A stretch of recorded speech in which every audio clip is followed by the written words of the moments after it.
What's up, everyone? I think I'm live. Amateur hour here.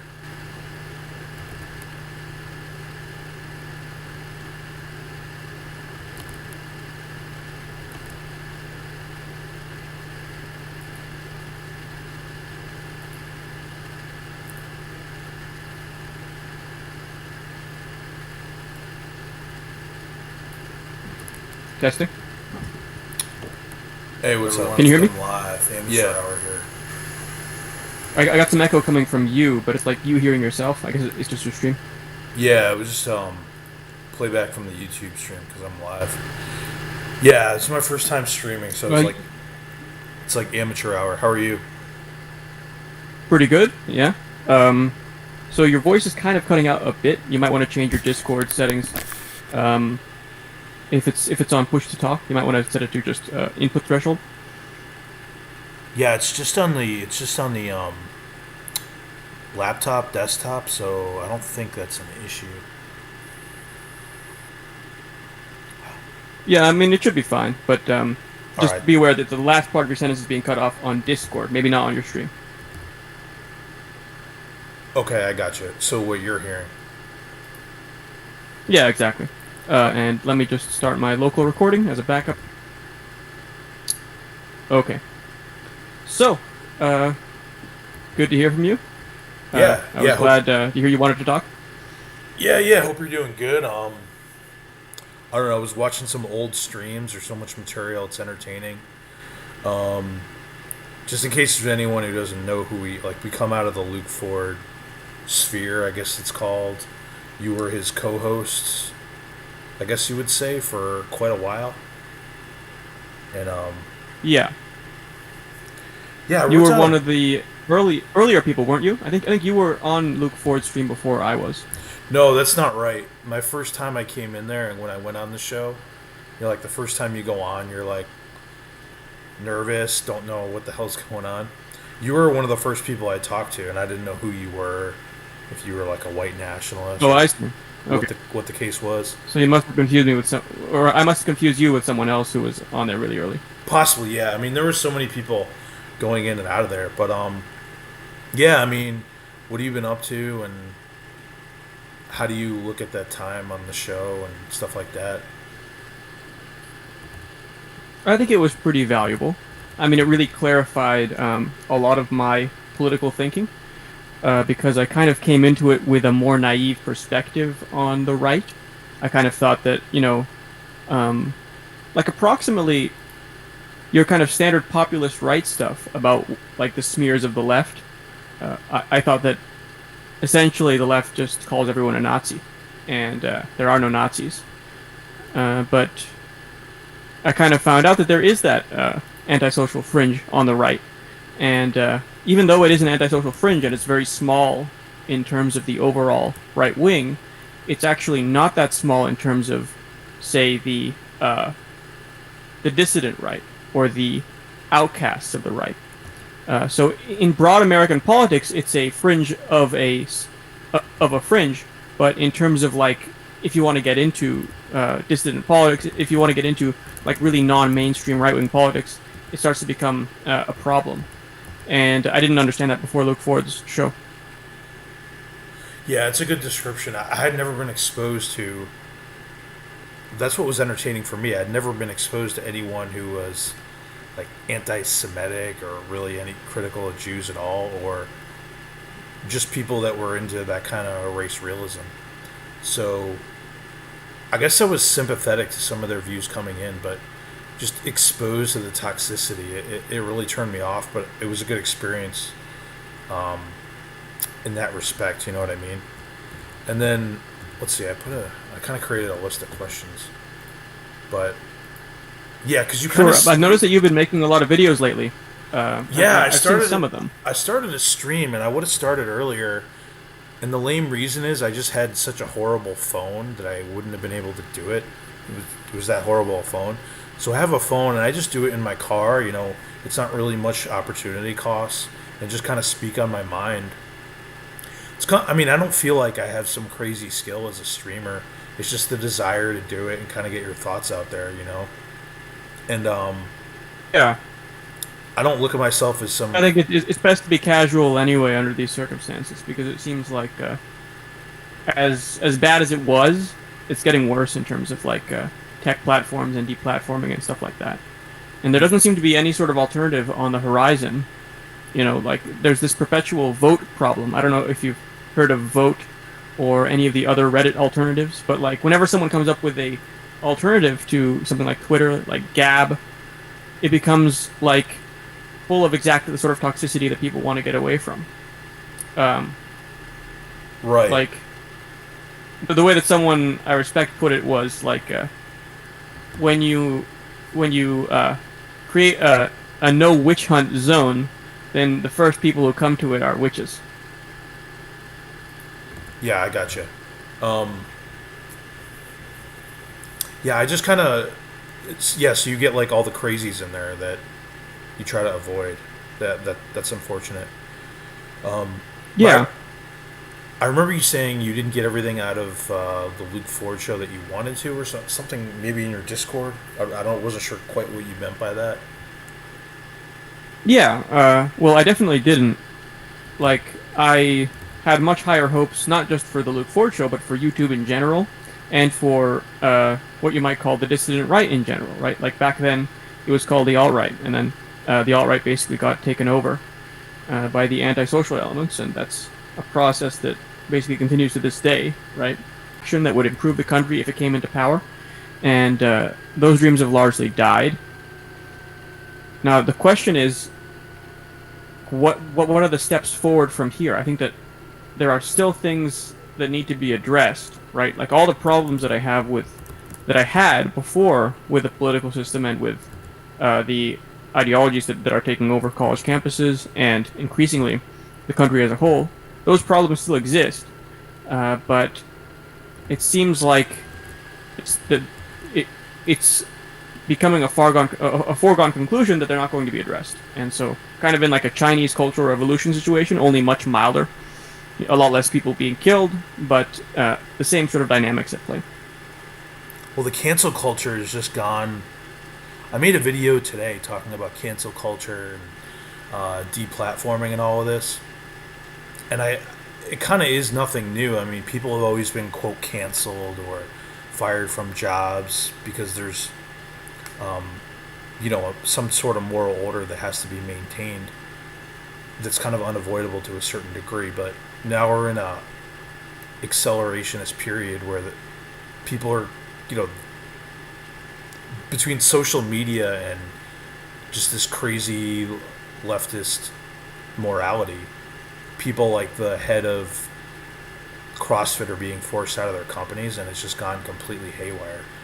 So it's like, you want a certain number of extreme people to be shamed or have a deterrent to be open Nazis or something like this, but it's just gone so extreme. I hope people turn against the cancel culture. You know what I mean? Because it's just gone so completely insane. Yeah, it's probably going to go a lot further before it turns around. I don't see any real barrier to that at this point.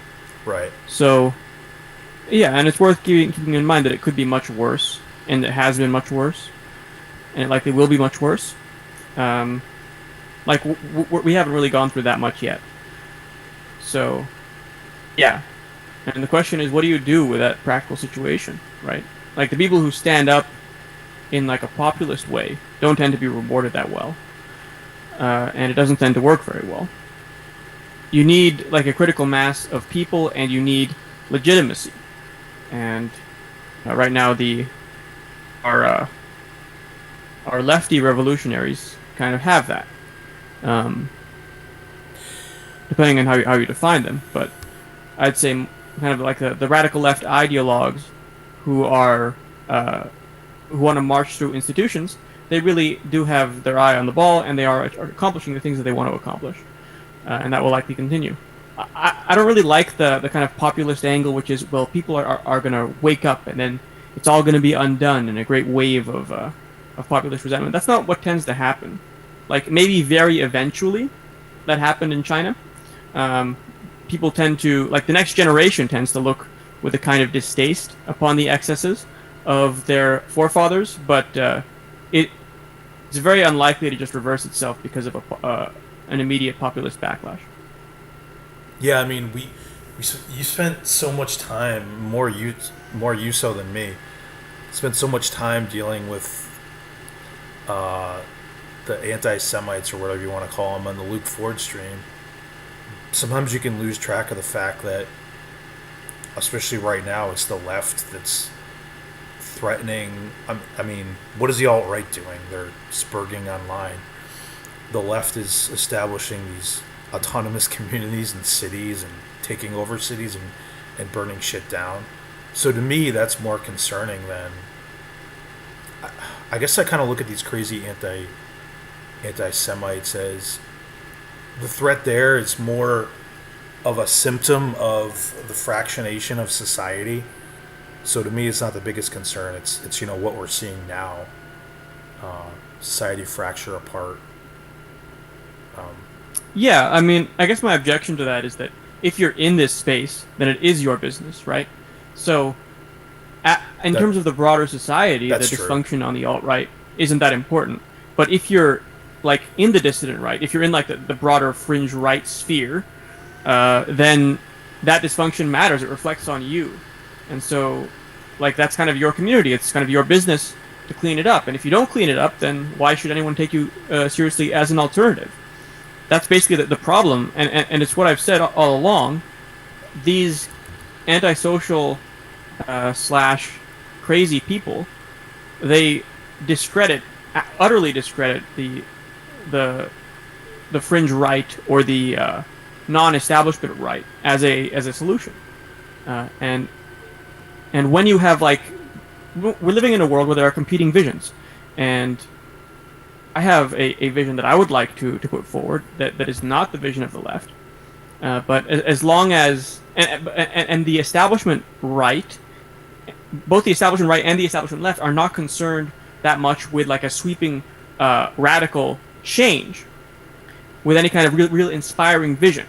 So the question is, which vision is going to win? And right now it's kind of the radical left playing against nobody, right? There's no real pushback because there's no real alternate vision that has credibility. The credibility of the right is stained, obviously, by history and by the people who are attracted to it. So if it doesn't clean up its act, then there really isn't any pushback at all on the ideological side, and politics follows from ideology.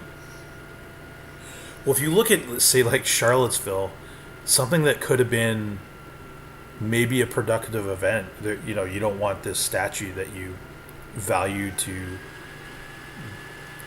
be removed from history. But obviously that turned into such a tremendous shit show. And you had guys like Enoch. No healthy movement would go anywhere near Enoch. David Duke. Richard Spencer's, like, slightly less edgy than Enoch, but he's up there too. So it's like there's no policing mechanism. But I've studied these guys. They're interesting, and it seems like their motivations lie more along with getting a reaction, getting negative attention, creating a scene rather than a real path to any, certainly, political power. So it's like you just have to... Right, well, this was something that was noted, like, a long time ago, right? So, back in the day when the American Nazis, like, first existed, they were a very close follow-on to the German Nazis, right? So people in America looked at Germany and were like, that's pretty cool. And the German Nazis generally were quite horrified by their American counterparts because they came across as being, all the things that they seem to be now. They're not socially aware. They're antisocial, if anything. They're embarrassing. They're not high quality people. They don't generally have money. They don't generally have connections. And the reason behind that is that it's a very different kind of person who is attracted to like a German nationalist movement in Germany as a German versus in America as an American. And that problem continues to this day. It never went away. Like, there was never an erasure of this relatively small group of Nazis. Like, they They continued existing, and while they are very small in the context of politics broadly, they're pretty big in the context of like the really small groups that define a radical vision. So the left has the same issue really. Like the communists are really dominant among those who are presenting a radical vision on the left, which is a small fraction of the left, but it's an important fraction. It's like when you see a drop, going down a window, right? Like if you've ever seen a drop rolling down glass on the inside of a window, if you make a little path for it, right, then like just touch it slightly with your finger, it'll flow in an entirely different direction, just sort of catalyzed by that small initial movement, or like a river running through sand. If you scour a new path, then the entire river can ultimately change, and that's kind of what the role that the radical right and the radical left played. And so the radical right has this Nazi problem, and the radical left has a communist problem. But the communist problem is a lot better than the Nazi problem. For one thing, the communists won, right? They won the Second World War. So there's less of that kind of let's throw everything to the wind, who cares attitude than there is among those who take up the cause of a utterly defeated empire. The Soviet Union fell, but it was not as spectacular as the Nazis' fall. And there are still these communist states, nominally communist states, existing. So, like, the radical left has a problem, and I do think that they'd be better off, in a sense, if they didn't have that baggage, right? But it's really a much less crippling problem than the problem that the radical right has at the moment. Yeah, well, I mean, the Nazi regime was just alone in the atrocities, and something that isn't taught. The Third Reich was around for 12 years, and who knows what they would have done had they won the war. And the ideology was fundamentally, I mean, almost improvisation in a way, where it was a very fluid ideology where they could. I mean, why were the Slavs subhuman? Because they had the land they wanted to take, right? I mean, they could have turned on any people and made it a part of their ideology, I feel like. So that's something that, it was just pure madness. I mean, the communist regimes were pure madness as well, but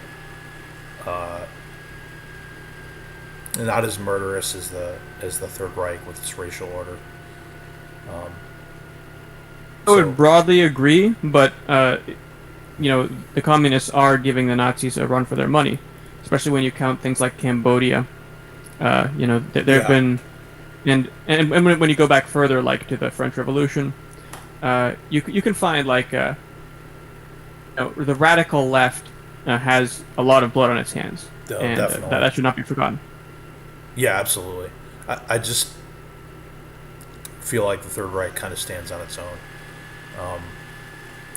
I was curious, like looking back. Well, and it does, particularly if you're an American, right? Because they were principal opponent of America, and then also if you're Jewish, they were because of the Holocaust, right? Like there are a lot of reasons why Americans particularly, or the West particularly, can be angry with the Nazis, whereas the Soviets and the Chinese, their atrocities were relatively distant and relatively unrelated in comparison. Certainly, they were not vilified to the same degree, because they were not, the opponents of America in the midst of a total war, and because, as you say, they were less murderous, although they were extremely murderous. Yes, they were bad enough. I made a video. I had watched one of the kind of epic streams with you and Brundlefly and Melky and No Apologies. You handling them all. I was on that stream, but I didn't say much. You were dealing with a lot, but I don't know. How do you look upon that? It's almost like you were the scapegoat for what they saw as the genesis of all these problems that we're having, right? Elite Jew, like some of the famous Some of the famous arguments was about the Sacklers and about, uh,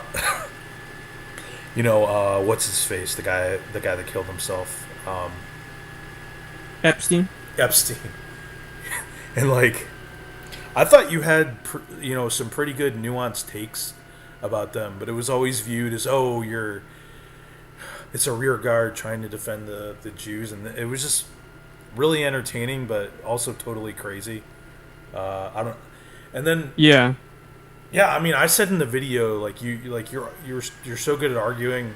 My criticism was, but you did deal with a lot, but um, people would try to trigger you and get you upset, and yeah, you would normally kind of get upset, but sometimes, how do you kind of look back on all that bullshit?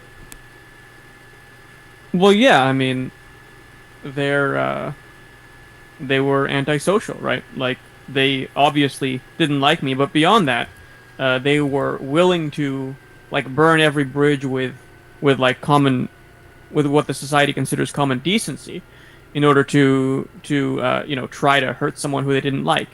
So they famously Brundlefly would go into his like his gas his gas attack phase.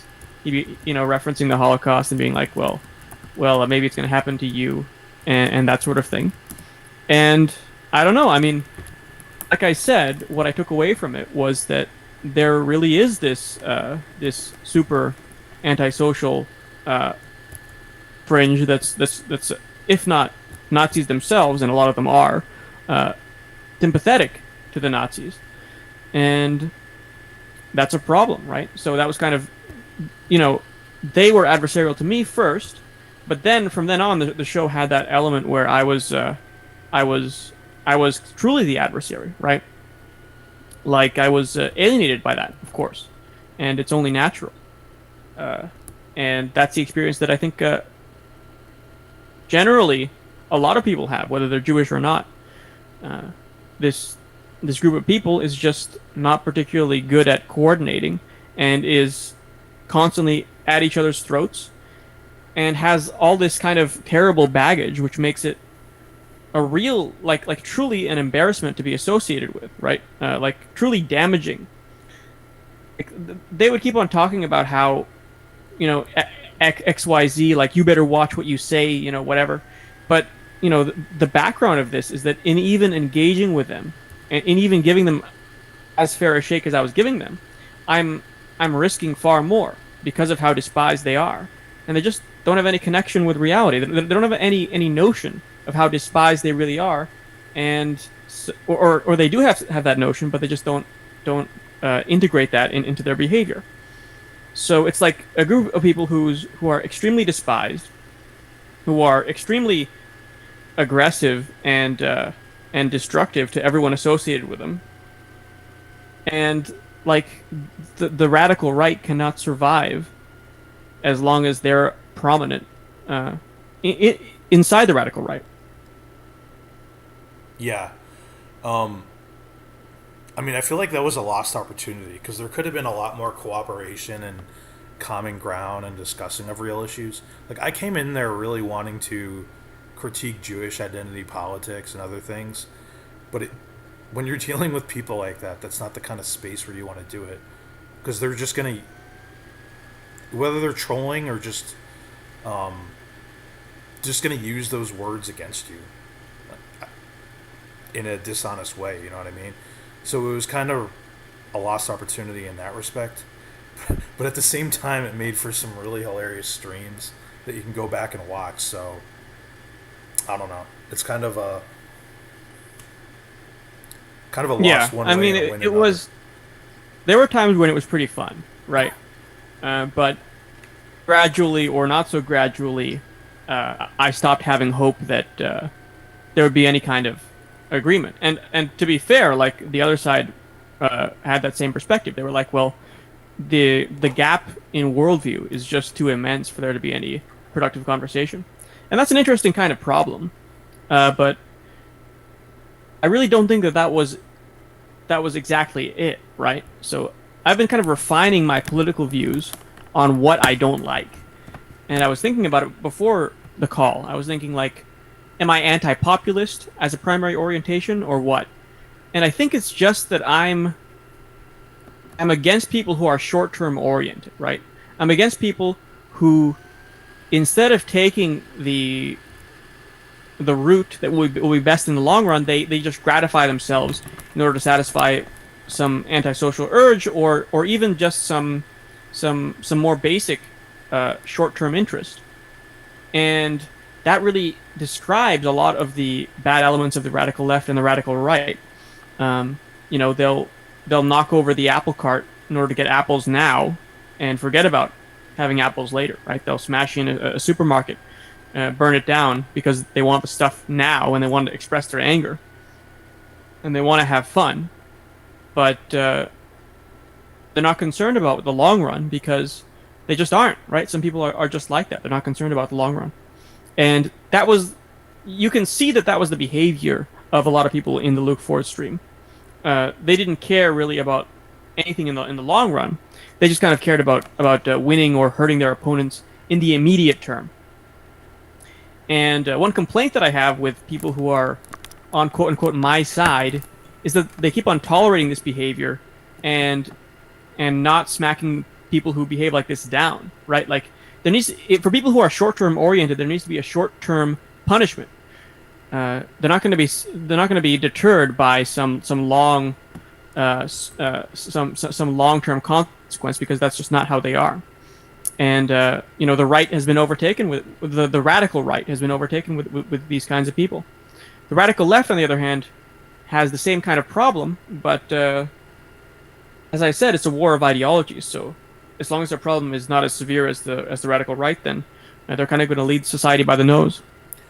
They sort of keep them in line, but I mean, there's a difference between someone crazy like AOC and the GOP has a few congressmen that are, you know, like open Hitler worshippers, whether it be that guy in Illinois or Pat Little, which is just a totally different. Well, Pat Little isn't GOP, is he? Well, he was GOP. Yeah, I think when he ran, yeah, he ran on the GOP ticket.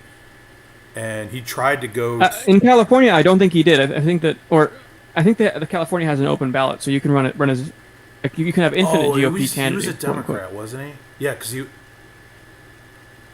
I don't think he had the endorsement of any party in his California run. Well, he was trying to run for the GOP, but to your point about excluding, you know, freaks like that, they wouldn't let him into the convention or some event. It was on YouTube. You know, like they won't let Fuentes into. What, CPAC or whatever that is? They have some quality control. Yeah. Because they know people like that are and that's good, but the problem is that they need some kind of you know, radical vision if they're to provide, like the attacks on the conservative by the dissident right / alt-right. They actually make a lot of sense because the mainstream conservatives are kind of just going, well, okay, you're justified in all the stuff you're doing, but can you please slow down? Can you please slow down? And that's not going to work. You need to have an alternate place that you want to go. You can't just say, let's go to the same place slower and expect a good result. But obviously, the mainstream right is 10 times better, or 1,000 times better, than these Nazi retards. Yeah. So, well, I mean, they just need some kind of, they need some visionaries who are not Nazi retards and who are able to separate themselves from that. And that's a harder problem than it seems, because once you're in the space of being a radical, then you're in a space of radical acceptance, right? Like, if you're an ideas person, then you kind of got there by being open to ideas. So both the radical left and the radical right are extremely vulnerable to anyone who comes in and, you know, wants to be a part of that discussion. It's difficult or impossible to have serious quality control at the level of the kind of brainstorming, the kind of open brainstorming that we see. Like, it's impossible, I mean, to have top-down quality control. But what is possible, what needs to happen, is some kind of bottom-up quality control. People who participate there, if they think their ideas should matter, they need to understand that they have social duties as well. That they have more responsibilities than just their ideas. But that idea is kind of anathema to the ideas people. The ideas people just want to put forth their ideas, want to talk to whoever they want to talk to. They don't want to concern themselves with reputation or with institutions or with any of these restrictions. But like, it's difficult to find a solution, but there needs to be one if the right is to succeed. What do you think the most effective way is? Like you ever look at Mike Enoch's Twitter? The guy's like totally insane, but he's so smart at coming up with this bullshit.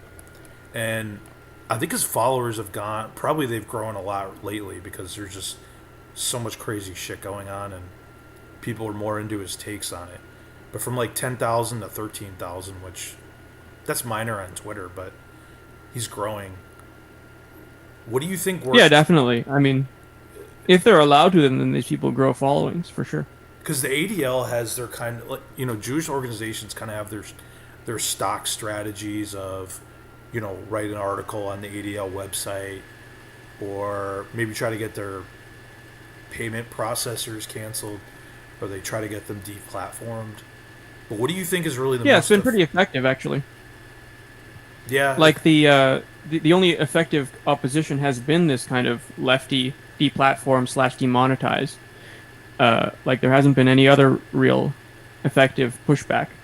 It kind of reminds me of dealing with Holocaust deniers or something like that.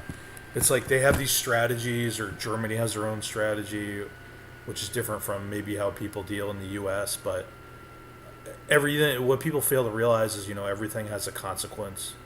You send someone to jail. That David Irving, some people think he tried to go to jail on purpose for the press.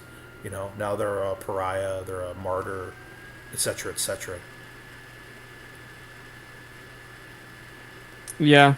Well, yeah, I mean, we're seeing very effective opposition to kind of the radical right as a whole as a result of its associations with these people who are so widely despised and so intensely despised, right?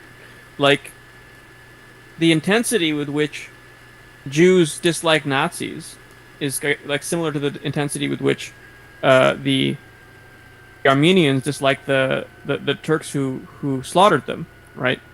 It's like an intensity and a durability that doesn't exist many other places. So, yeah, I mean, it's a very bad situation, right? Like, and I think I described it like really early on. Like, you're gonna keep on doing this, and you're gonna keep getting stomped as long as this is your approach.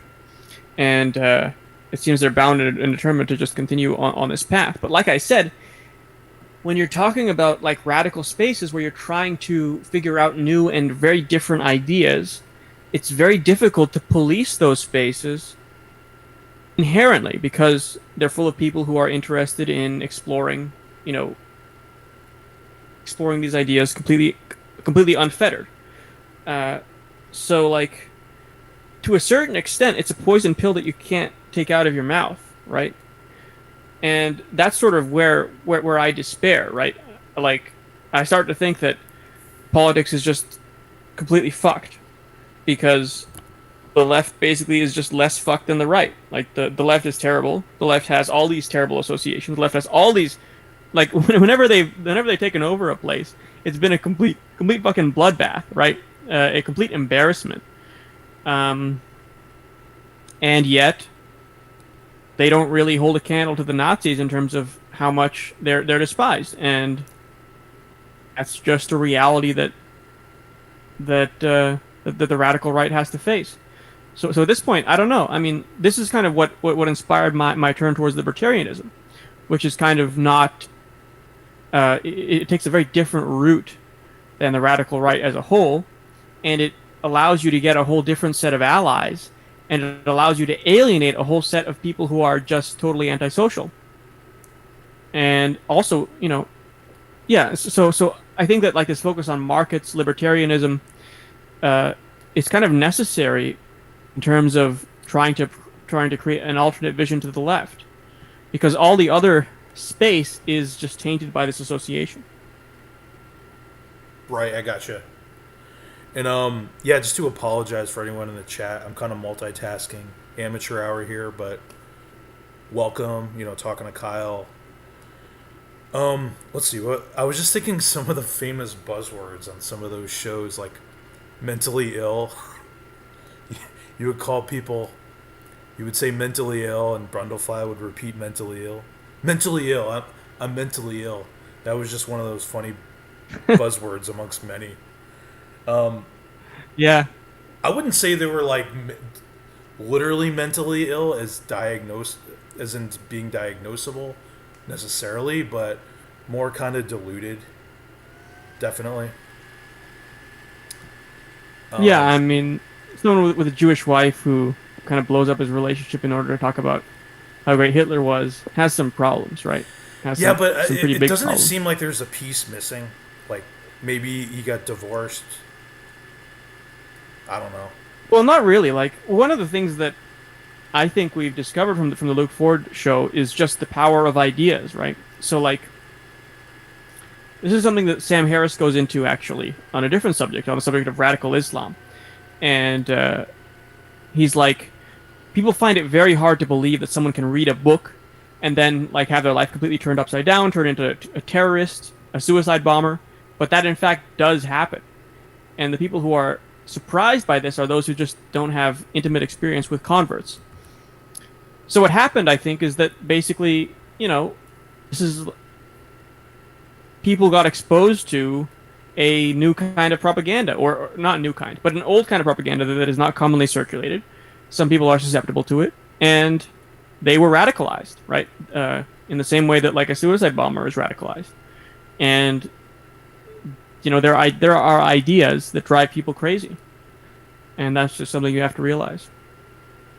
Well, I think in the West, especially in the United States, these ideas are so frowned upon and kind of suppressed, so that it, it sort of backfires in a way. So when people are exposed to them, or they do read Mein Kampf, it's just like the first hit of a drug for some people, and they say, like this really speaks to me, and or, Yeah, but I don't think it depends on like not being exposed to it. Well, okay, I think it's just effective propaganda. That's the reason why it spread. That's the reason why it succeeded in the past, was that it was successful, and it wasn't. It doesn't require that you be exposed to it for the first time. Like the Germans were primed for that sort of thing, but some suburban kid in America can read the Quran or get involved in like a radical Muslim community and be converted, right? Like it happens. absolutely. And if they were allowed to operate like freely, it would happen a lot more.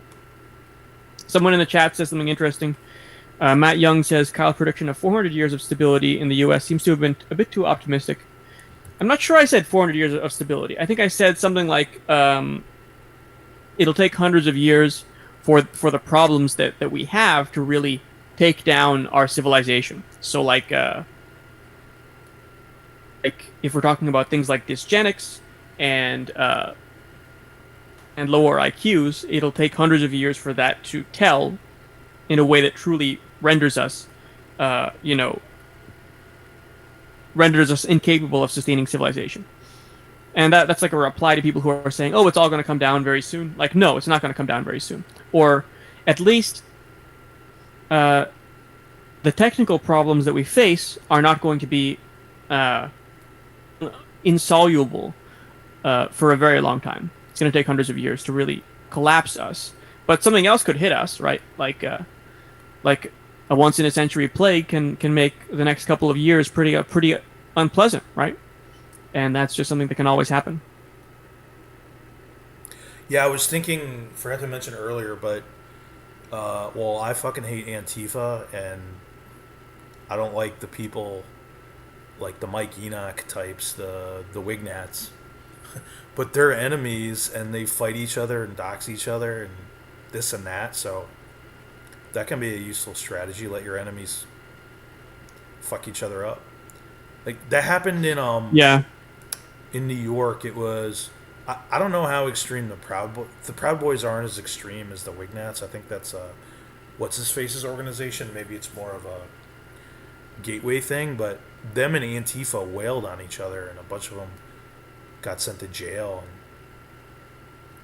And I don't know. But I don't know. What's your view of the current situation? Because I was talking on my stream, like, man, I might be a naive normie, and this has totally thrown me for a loop the past couple weeks. You know what I mean? So I don't know. How do you think about it? How do you think about Trump and how he's going to handle it? And just whatever. Well, you should expect the unexpected when you're in the midst of a 100-year plague, right? So you need to keep that in mind, that this is not normal times. This is in the midst of a like 1918 style flu. So a lot of things that weren't likely become likely. In addition to that, we're seeing riots of the sort that we saw in the early 90s, that we saw in the late 60s. It's the same kind of thing. It's not quite as severe, right? So in the late 60s, you had a lot worse disturbances than you have now. But it's still pretty bad. But, this is not that unexpected. We haven't hit, besides the plague, we haven't hit anything that's all that surprising, just very disturbing, right? And it's disturbing because of what it's symptomatic of. It's symptomatic of, the degree to which the radical left has taken over the popular consciousness. Yeah, it almost seems like maybe Trump is going to let the left go nuts and people are going to have enough and it's going to play to his advantage. I don't know. It's hard to say. I don't think that's true at all. People don't like people don't like it when the country goes up in flames while you're president. It was very bad for Lyndon Johnson that you had these riots happening under his watch. It was very bad for him, right? That's what usually happens, is that if bad things happen while you're in charge, it's bad for you. And this is not an exception to that. Federal forces, they're not designed to send to, 30 different cities. Yep. There's not really a lot that Trump can do about Democrat-governed cities kind of going up in flames. And it is very bad for Trump. If you have one side who's willing to throw a fit this way, that's bad for the other side, right? It establishes a very bad pattern. But what can you do? Trump doesn't have a lot of stuff that he could really do about this. But it would also have helped if he had been more competent, just generally, right? If he had handled everything a lot more competently, then he'd be in a much better position. He would have a much bigger rope or he would have a lot more slack, right? He would have a lot more room to maneuver and to breathe. But as it is, he came to the presidency on a knife edge, and since then he's kind of burned through his goodwill. Yeah, I don't know. I was thinking today, people were going to turn up to the polls. People from Seattle. He wouldn't win Washington anyway, and just be so mad at their local politicians allowing this to happen. And I don't know. I was thinking that could work out well for Trump, but maybe those thoughts are mistaken. Well, no, and even then, Trump is as unpopular as he is nationwide. He's far more unpopular in these blue cities specifically. So, yeah, I don't know. I don't think that there's really any way you can spin this that's great for the incumbent. You look at Minneapolis, and the mayor is a fucking joke. He couldn't possibly be more disgraceful, and just the way they're. These police departments are more than capable of handling most of these riots if they're allowed to. It's just politically they don't want to stop them. It's pretty. Yeah, I also have kind of a nuanced opinion on this. Should the police be policing areas that don't want to be policed? I think probably not, right? They should probably be left alone. The problem is that they'll then complain that they're being abandoned. But I think that the real solution here, or the kind of ethical thing to do, is not to police communities that don't want you around. And if that means that your police department shouldn't exist anymore, then it shouldn't exist anymore. Yeah, but this is what I've been thinking. You go on Twitter, you go on YouTube, those are all the crazy, loud idiots, the news, whatever.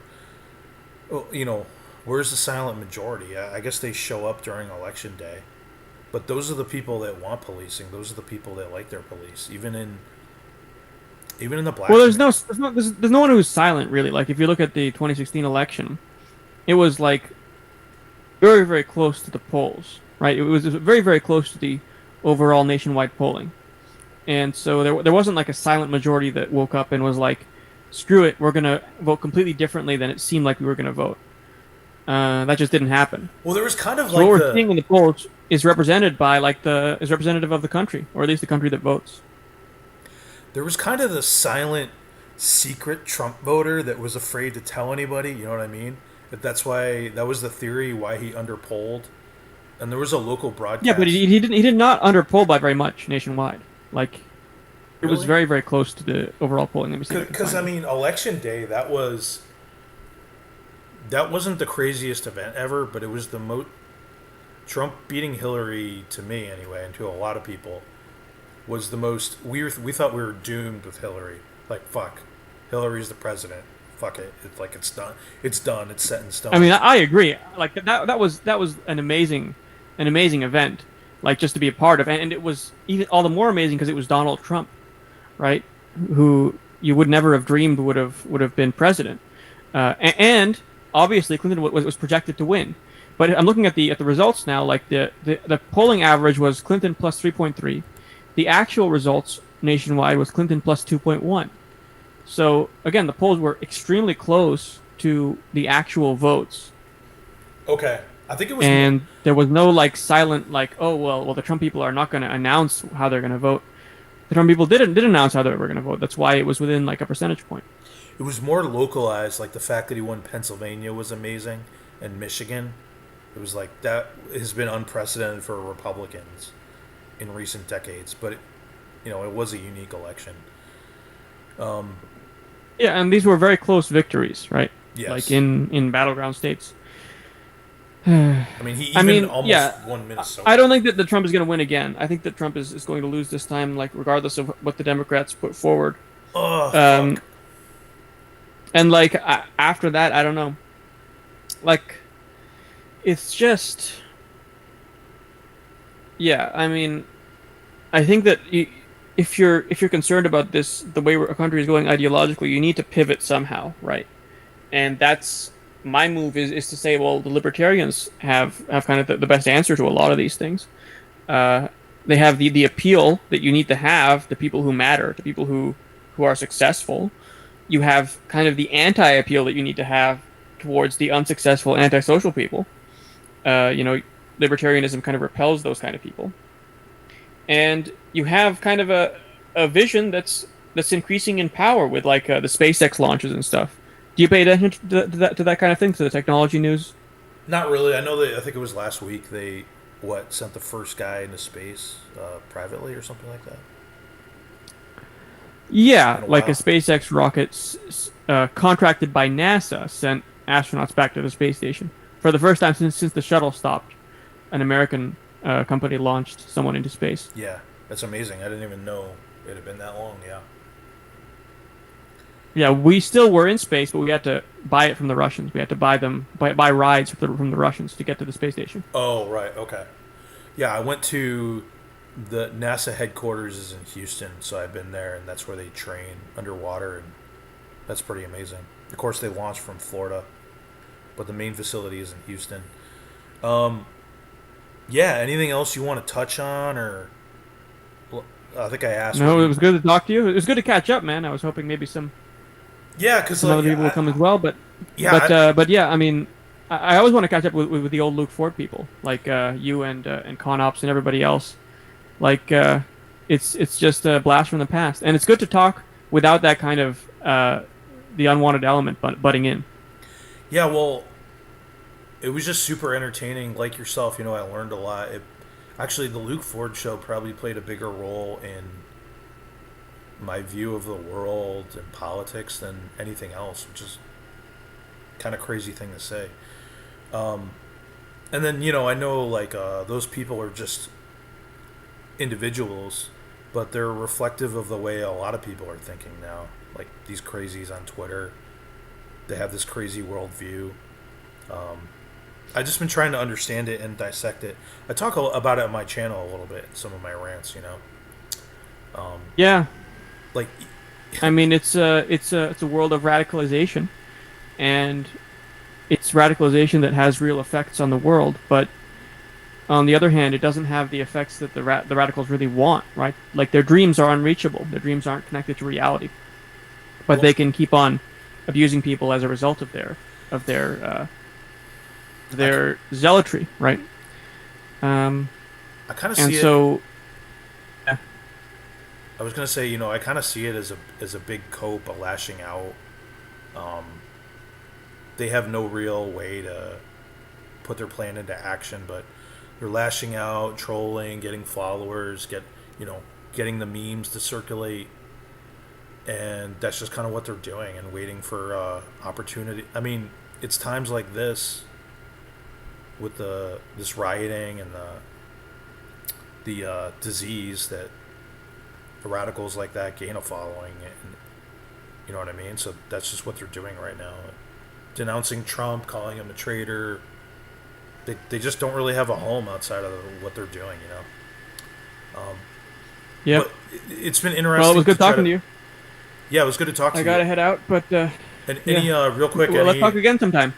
yeah, do you have any like future plans or what you're gonna be doing or whatever? Yeah, I might start making videos again, but also maybe not. I mean, I just want to. I kind of want to focus on like my my own finances and stuff like that. Like someone posted on Twitter that if you want your politics to be taken seriously, then get rich first. And I think that as funny as it is, it might be true. Like the most efficient way to get people to care about your politics might be to make a lot of money first. So yeah, I might shift focus, or I have shifted focus a lot, and I might continue to go along that path. But I always have time for some of my old buddies from Luke Ford. So Yeah, okay. good talking Hey, to you. thanks a lot, Kyle. Be well. Bye. What's up, chat? Sorry I've been neglecting you. Oh, there's one person watching. I guess that's just me. Well, thanks for tuning in, everybody. Tune in next time.